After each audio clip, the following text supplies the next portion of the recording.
कधी कधी असं वाटतं की आपल्या आयुष्यात सगळं ठप्प झालंय. मनात एवढे विचार, ताण, अस्वस्थता आणि तरीही आपण रोज सकाळी उठतो, ऑफिसला जातो, काम करतो, घरच्या जबाबदारी पार पाडतो.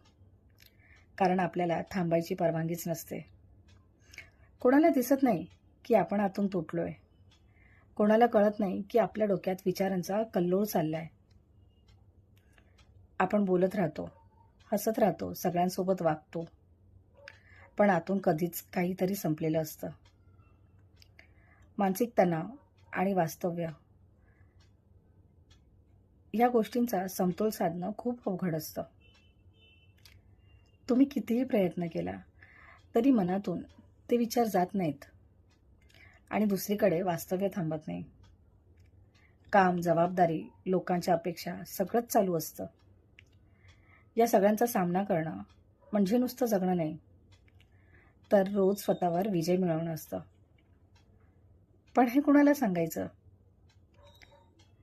कधी कधी सांगूनही काहीच बदलत नाही, कारण ज्याच्यावर ताण आहे त्यालाच ते कळतं. म्हणूनच अशा वेळेस स्वतःला थोडा वेळ द्यावा. परिस्थिती बदलण्यासाठी, मन शांत होण्यासाठी वेळ हाच एकमेव उपाय आहे. कारण आपण कितीही विचार केला, कितीही रडलो, तरी जे घडायचं आहे ते होणारच. तणावातून पळून जाऊ शकत नाही आणि वास्तव्य थांबत नाही. म्हणून संयम ठेवायला शिकावं लागतं. हो, वास्तव्य आणि तणाव यांच्यातलं अंतर ते फक्त संयम आणि वेळ भरून काढू शकतात. खरंच.